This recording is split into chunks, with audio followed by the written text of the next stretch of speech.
छात्र हो आप लोग, तो मैंने कहा थोड़ा सा आपका संडे बर्बाद नहीं होने देता, नहीं तो दिक्कत हो सकती है। ये लेक्चर हम मंडे को भी रख सकते थे, थोड़ी क्लास बच जाती है आपकी, तो शुभकामनाएं और मिलती मुझे।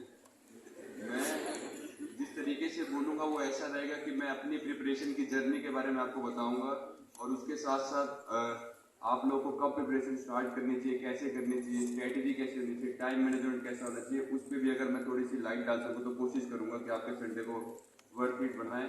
बाकी मेरे जब भी मैं बोलूँगा तो ओपन सेशन रहेगा, किसी को भी लगता है कि मैं कोई मूर्खतापूर्वक बात कर रहा हूँ तो तुरंत काटना उसको हाथ ऊपर खड़ा करके, ये मूर्खतापूर्वक।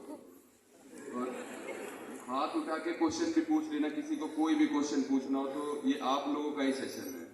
तो मैं स्टार्ट करता हूँ, जैसे कि स्कूल में मैं बहुत ही आइडियल छात्र नहीं था, मतलब काफ़ी ज़्यादा अच्छे नंबर वगैरह भी नहीं आते थे, और पेटीएम में मेरे पेरेंट्स को टीचर कहते थे कि लड़का ठीक है लेकिन ध्यान नहीं देता पढ़ाई, ठीक है चलो। लेकिन फिर 2016 में मतलब कुछ ऐसा हुआ मेरे घर में, जैसे मेरे पिताजी को एक माइनर ब्रेन स्ट्रोक आया, तो पहले मैं खेलने कूदने में सोचता था फुटबॉलर बन जाऊंगा, बहुत बड़ा राइटर बन जाऊंगा, लेकिन फिर मुझे लगा कि सरकारी नौकरी करनी पड़ेगी थोड़ी, तो मैंने तैयारी शुरू करी। मैंने जब तैयारी शुरू करी तो मैंने केवल एक ही ऑब्जेक्टिव से तैयारी शुरू करी कि अब मुझे किसी जॉब में जाना है, किसी एम्प्लॉयमेंट में जाना है, और जो भी कंडीशन थोड़ी बहुत मैं इंप्रूव कर सकता हूँ अपने घर की, उसको करने का प्रयास करना है। तो मैंने पहले यूपीएससी का पेपर उठा के देखा, जैसा कि मैम कह रही है कि काफ़ी लोग डरते हैं यूपीएससी से, पेपर उठा के देखा तो मैंने बोला किसी और एग्जाम की तैयारी करता हूँ पहले। तो मैंने क्या करा, सीजीएल की तैयारी करी, एक एसएससी सीजीएल का पेपर करवाती है, सीपीओ का पेपर करवाती है, उसके थ्रू आप दिल्ली पुलिस में एसआई या इनकम टैक्स इंस्पेक्टर वगैरह बनते हो, उसका पेपर भी देने गया मैं। सीपीओ में मैं दिल्ली पुलिस में एसआई बन सकता था, लेकिन मेरे पास ड्राइविंग लाइसेंस नहीं था, जिस वजह से मैं नहीं बन पाया। मैं आपको इसलिए बता रहा हूँ कि मैंने और पेपर दिए कि आप लोग भी यूपीएससी की प्रिपरेशन स्टार्ट करने जा रहे हो, सोच रहे हो मैं करने जाऊँ, लेकिन कभी भी ऐसा मत सोचेगा कि यही एक रास्ता ही रह गया है जीवन में, कि मैंने अगर यूपीएससी की प्रिपरेशन करने की ठान ली, मैं जो कितना इंपॉर्टेंट हूँ तो वो करके ही छोड़ूंगा, नहीं, और भी चीजें करने के लिए आप उन पे भी ध्यान देते रहिएगा, बीच बीच में और पेपर भी देने की ट्राई करिएगा, अपने आप को टेस्ट करते रहिएगा। तो मैंने बहुत सारे एग्जाम दिए, पहले स्टार्टिंग में सीएपीएफ के असिस्टेंट कमांडेंट का एग्जाम दिया, एसएसबी जाके दिए, यूपीएससी देने से पहले मैंने ये सब चीजें देने की कोशिश करी कि कहीं मुझे कुछ मिले। उस समय मेरे जीजा ने बोला कि तुम इतने एग्जाम दे रहे हो, तुम्हारे अंदर एक कैपेबिलिटी है, तुम यूपीएससी भी कर सकते हो। फिर मैंने सोचा कि हाँ, यूपीएससी का प्रीलिम्स दिया मैंने 19 में, फिर मुझे लगा मैं कर सकता हूँ। तो जो भी प्रिपरेशन स्टार्ट करने जा रहा है, सबसे पहला फैसला आपको अपने दिमाग में कोई लेना है तो यही लेना है कि मैं कर सकता हूँ। ये अपने आप में एक बहुत बड़ी लीप ऑफ फेथ है। जब तक आप ऐसा सोचोगे कि यूपीएससी बहुत बड़ा एग्जाम है, 10 लाख लोग देते हैं, आईआईएम के लोग दे रहे हैं, वहाँ के लोग दे रहे हैं, यहाँ के लोग दे रहे हैं, जब तक आप फंडामेंटली अपने ऊपर भरोसा नहीं करोगे कि इस पे एग्जाम को देने जा रहा हूँ और इसको क्लियर कर सकता हूँ, तब तक आपकी प्रिपरेशन स्टार्ट नहीं होगी। और लेकिन एट द सेम टाइम आप लोग और एग्जाम भी देते रहिएगा, क्योंकि मिडिल क्लास फैमिली से जो लोग आते हैं उन लोगों को पता चलता है कि बहुत लंबे टाइम तक आपके एग्जाम नहीं निकलेंगे, तो आपके अंदर एक फ्रस्ट्रेशन आती है, प्रेशर आता है आपके ऊपर कि आप क्या कर रहे हैं, आप घर से बाहर इतने टाइम से आप क्या कर रहे हैं। लेकिन अगर आप कोई भी जॉब सिक्योर करते हैं तो ये प्रेशर थोड़ा सा रिलीव होता है। तो मैंने काफ़ी एग्जाम दिए, सीपीएफ का एग्जाम दिया, उसमें क्या हुआ कि मैं मेडिकल में चले गया उसके, तो उसमें 81 सेंटीमीटर चेस्ट चाहिए होती है असिस्टेंट कमांडेंट बनने के लिए, जो मैंने पहला एग्जाम दिया था। तो वो मेरी चेस्ट मेजरमेंट करने आए, तो जो कांस्टेबल मेजर करा था उसने बोला 80 सेंटीमीटर भी 81 भी हो सकती है सर, क्या करना है। फिर इतने में एक सीआरपीएफ का बंदा आया, उसने बोला मैं नापूंगा, उसने नापते ही बोला कि 80 सेंटीमीटर है, नहीं हो पाएगा। फिर एक आईटीबीपी के कमांडेंट थे, तो उन्होंने बोला बेटा आपके मतलब अच्छे नंबर है, ये आप जाके पुशअप्स मार लो, क्या पता आपकी चेस्ट इंक्रीज हो जाए, फिर आपका सिलेक्शन हो जाए। तो मैंने मेहनत से पुशअप्स मारी, फिर वो सीआरपीएफ का बंदा दोबारा आया, बोला मैं ही नापूंगा। फिर उसने बोला कि दूसरे राउंड में उसने बोला कि आपकी चेस्ट 78 सेंटीमीटर है। मैंने कहा ठीक है, फिर चलता हूँ यहाँ से, अब यूपीएससी की तैयारी करता हूँ। फिर यूपीएससी का पेपर देना शुरू किया मैंने। तो मेरी गलतियाँ क्या रही उससे आप सीखिएगा।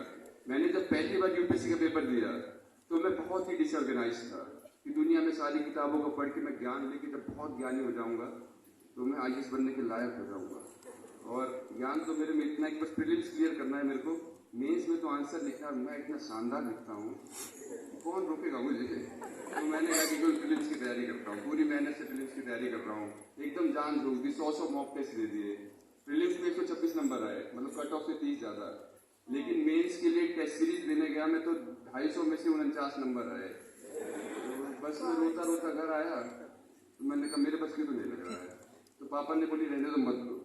यहाँ पे एक चीज़ देखना कि सपोर्टिव पेरेंट्स हैं, अपने पेरेंट्स से प्रिपरेशन के टाइम में हमेशा ओपन रहिएगा। कम नंबर आ रहे हैं, ये परेशानी हो रही है, थोड़ा सा लग रहा है कि मेरे से नहीं हो पाएगा, मतलब उनसे क्लियर रहिएगा। मतलब पहले अटेम्प्ट में मेरी गलती ये थी कि मैंने केवल प्रीलिम्स पे फोकस किया, मैंने एग्जाम को समझा ही नहीं। तो आप में से जो लोग भी एग्जाम की तैयारी स्टार्ट करने जा रहे हैं, मेरी पहली एडवाइस आपको ये रहेगी कि एक हफ्ता सोचो एकदम आराम से, अपने माइंड को अप्लाई करो कि ये क्या पेपर है, इसमें कितने स्टेज हैं, एक प्रीलिम्स है, 9 मेंस के पेपर हैं, कौन कौन से हैं, GS1 क्या है, GS2 क्या है, ऑप्शनल पे कितने सब्जेक्ट हैं, मैं कौन सा ले सकता हूँ। तो एक मतलब पूरा माइंड अप्लाई करना अपना पहले ही कि मुझे एग्जाम को पहले समझना है, फिर इसकी तैयारी शुरू करनी है। अब आपने एग्जाम को समझ लिया, जैसा मुझे लगा कि मैंने दूसरे टर्म में समझ लिया कि अब तो मैंने मेंस का सिलेबस देख लिया, अब तो फिनिश कर दूंगा। फिर एग्जाम देने गया, प्रीलिम्स फिर से निकला, मेंस देने गया, इंटरव्यू के लिए मेरी कॉल आई। तो घर वालों मतलब मैं इतना कॉन्फिडेंट था, तो घर वालों को लगा लौंडा तो IAS ही बन गया, क्या ही बताऊँ, मतलब इंटरव्यू हो जाए, इसका रिजल्ट आ जाए, फिर माना लेके तैयार रहेंगे कि यहाँ चलो IAS तो बन गया। रिजल्ट आया तो 0 of 0 रिजल्ट फाउंड आता है जब आपका नाम भी होता है उसमें। तो सारे लोग एक साथ बैठ के देख रहे थे, तो मैंने देखा, तो मैं बोला अच्छा, मैं कहा चलता हूँ थोड़ी दूर। तो हमारे उधर एक पार्क है स्मृतिवन में, वहाँ पे गया और एक बेंच पे बैठ के बढ़िया रोया बहुत देर। ये भी मेरी एक एडवाइस रहेगी आप लोगों की जो तैयारी कर रहे हो, अपने एंग्जाइटी और अपने स्ट्रेस को अपने अंदर घोट के मत पीते रहना। मतलब रोने का मन करे तो बढ़िया रोना है, मतलब मजे से बढ़िया रो। मैं बहुत ही ज़्यादा बहादुर हूँ, रोने का काम तो मेरा है ही नहीं। अच्छा रोगे तो अच्छा पेपर होगा उसके बाद, मतलब काफ़ी क्लैरिटी मिलती है रोने के बाद कि चलो जिंदगी में इससे ऊपर हो गया। तो मेरी एडवाइस आपको ये रहेगी कि आप जब प्रिपरेशन स्टार्ट करने जा रहे हो, तो पहले तो आपको एक डिसीजन लेना है कि हाँ मैं कर सकता हूँ। दूसरा, आपको अपना माइंड अप्लाई करना है कि ये पेपर है क्या। और फिर तीसरा पॉइंट होता है स्टार्ट करने का कि यूपीएससी में लोग भटकते इसलिए हैं कि लोगों को लगता है कि इकोनॉमिक्स है, इसकी 3-4 किताब पढ़ लूंगा, हिस्ट्री की 10 पढ़ लूंगा, ये राइटर है इसके अच्छे ये पढ़ लूंगा, करंट अफेयर्स का ये मटेरियल बढ़िया है इसको पढ़ लूंगा। जब आप अपने माइंड को इतनी सारी टास्क दोगे तो वो एक भी चीज अच्छे से नहीं कर पाएगा। तो जब आप प्रिपरेशन स्टार्ट करने जा रहे हो, तो सबसे पहला काम ये करना है कि आपको रिसोर्स को डिफाइन करना है कि मुझे इतनी किताबें पढ़नी है, मुझे NCERT पढ़नी 6वीं से 12वीं, पॉलिटी के लिए मैं लक्ष्मीकांत से काम चला लूंगा, गवर्नेंस के लिए ये पढ़ लूंगा। एक पन्ने पे, एक रजिस्टर में आपको लिखना है कि मुझे इतना पढ़ना है। करंट अफेयर्स के लिए मुझे एक यही अखबार पढ़ना है और एक यही मैगजीन पढ़नी है, ये मंथली मैगजीन नेक्स्ट की हो किसी की भी हो। लेकिन आपको लिमिट करना है अपने आप को कि मुझे इस पेपर के लिए सब कुछ नहीं पढ़ना, लेकिन इतना कुछ जो मैं लिख रहा हूँ इसका मास्टर बनना है। इसमें मुझे ऐसा बनना है कि कोई भी मुझसे आके पूछे कि आप पार्लियामेंट कैसे फंक्शन करती है, तो मैं बताता हूँ उनको इधर उधर। मतलब एकदम कॉन्फिडेंट होना उस सब्जेक्ट में आपको। तो आप प्रिपरेशन स्टार्ट करने जा रहे हैं, पहले बिलीव रखिए अपने अंदर, दूसरा माइंड अप्लाई करिए, तीसरा लिख लीजिए कि इतना पढ़ना है मुझे, और चौथा काम ये करिएगा, जैसे कि इंसानी मानसिकता क्या होती है कि अब मुझे यूपीएससी की तैयारी करनी है, मैं सेकेंड ईयर में, अभी तो बहुत टाइम पड़ा है। अब मैं कहूँगा आपसे कि आपको एक असाइनमेंट देना 1 महीने में, तो 30वें दिन ही दोगे, क्योंकि पार्किंसंस लॉ कहता है कि इंसान को अगर टाइम दोगे तो वो काम को बढ़ाता ही रहेगा। तो आप लोगों को एक चीज़ और करनी है अपनी तैयारी स्टार्ट करते ही, कि आपको डेली प्लानिंग करनी है, अपने आप को प्रेशर पे रखना है। जैसे कि रात में सोने से पहले आप लोग लिख सकते हो कि कल मैं लक्ष्मीकांत का एक चैप्टर पढ़ूंगा, या 6ठी की NCERT पढ़ूंगा, इसके नोट्स बनाऊंगा। इससे क्या होगा कि आपके ऊपर एक दबाव रहेगा कि मुझे इतना करना है, मैंने ऐसा सोचा था। फिर अगले दिन जब आप सोने जाते हो तो आपको लिखना पड़ेगा कि मैंने बोला था कि मैं ऐसा पढ़ूंगा, मैंने नहीं किया, तो क्यों नहीं किया। मतलब यूपीएससी में आपको एक मैराथन दौड़नी है, बहुत दूर आपको जाना है।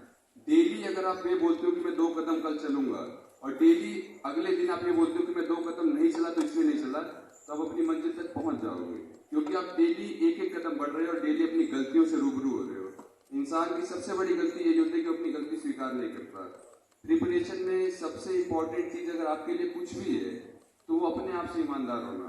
मतलब दुनिया में किसी से भी झूठ बोलना, अपने आप से मत बोलना कभी भी कि मेरा पेपर इसलिए नहीं हुआ कि ऐसा बहुत मुश्किल आ गया, ऐसे यूपीएससी ने बहुत अनप्रिडिक्टेबल हो गया है, ह्यूमैनिटीज वालों के साथ बुरा करता है, मैथ वालों के साथ अच्छा करता है, कोई ऐसी बात नहीं है। गलती को अपने अंदर हमेशा ढूंढना कि गलती मेरे से ही कुछ हुई होगी या मैं ही कुछ ऐसा नहीं कर पाया हूँगा। अभी ये है यूपीएससी प्रिपरेशन की स्टार्टिंग के बारे में, किसी को कोई डाउट हो तो पूछ सकता है अभी।